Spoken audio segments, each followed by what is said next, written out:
Aloha, welcome back. If you notice the sweet sound of spring outside, it's not the birds, it's the landscapers.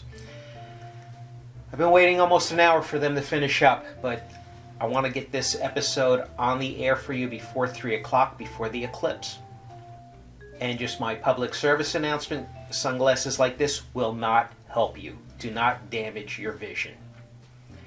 I wear these because my eyes are sensitive to the light, so I'm not even going to go out there with one of those pairs that they sell you. I know they work, but there's a lot of fakes out there. The real ones will have this certification number on there for you.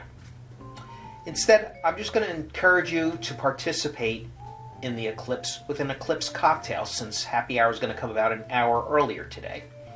This way you could say you still experience the eclipse, but in a different setting. Now, I can't understand for the life of me why somebody would want to make a buck at the risk of having somebody lose their vision, just for money. I don't know how much they're making, but it can't be a lot. But you know, scam artists have been around since the beginning of civilization. Even a few hundred years back, Christopher Columbus was stranded in Jamaica once, and as you know, it would take several months for him to get back to Spain. They were out of food, they were out of supplies. The Indian chief is like, you know what, you've overstayed your welcome. You know, we were happy to have you in the beginning, we fed you, we entertained you, but now you're just abusing the privilege and you're a bad guest. I don't care. So Columbus was desperate, and he had this almanac with him, and it predicted this eclipse.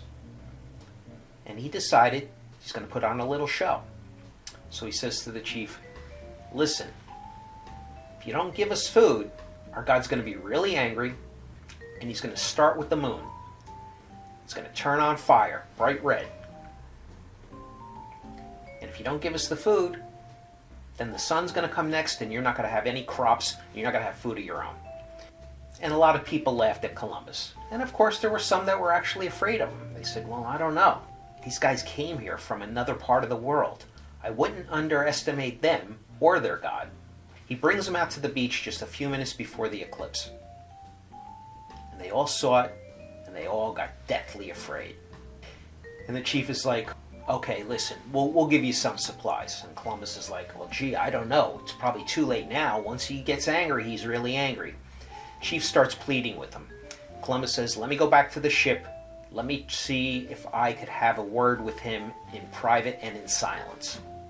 So now Columbus knew this eclipse was going to last the better part of an hour.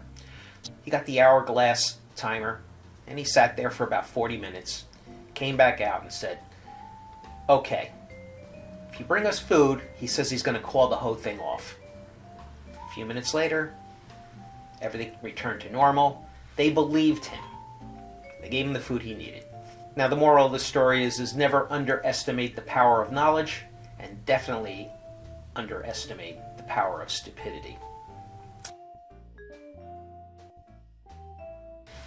Shaker full of ice. 3/4 of an ounce of lemon juice. 3/4 of an ounce of Aperol.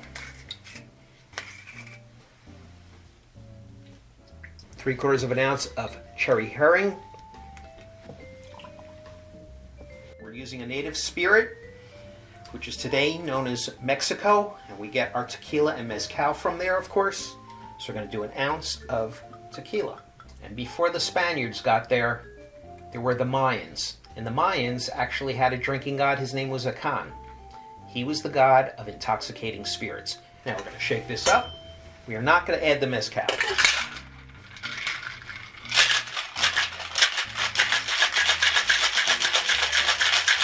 You could probably use any type of mezcal. It's just a smokier version of tequila.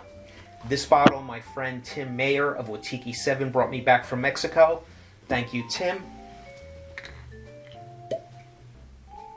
Yeah, that's nice. It's not overly smoky, it's nice.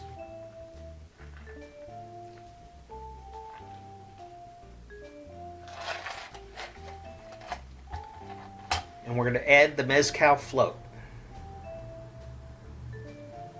Let's give it a taste.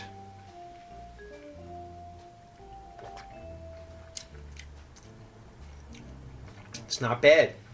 Taste the smoke right up front because of course the mezcal is on top there. And then you get the lemon juice and the tequila. The Aperol, not a bad cocktail. Not a bad cocktail for a Monday afternoon.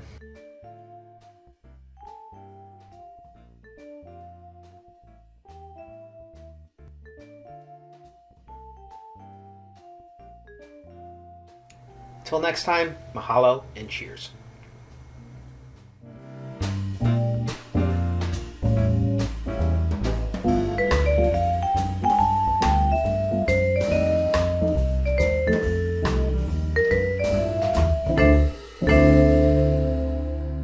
Isn't happy hour anytime?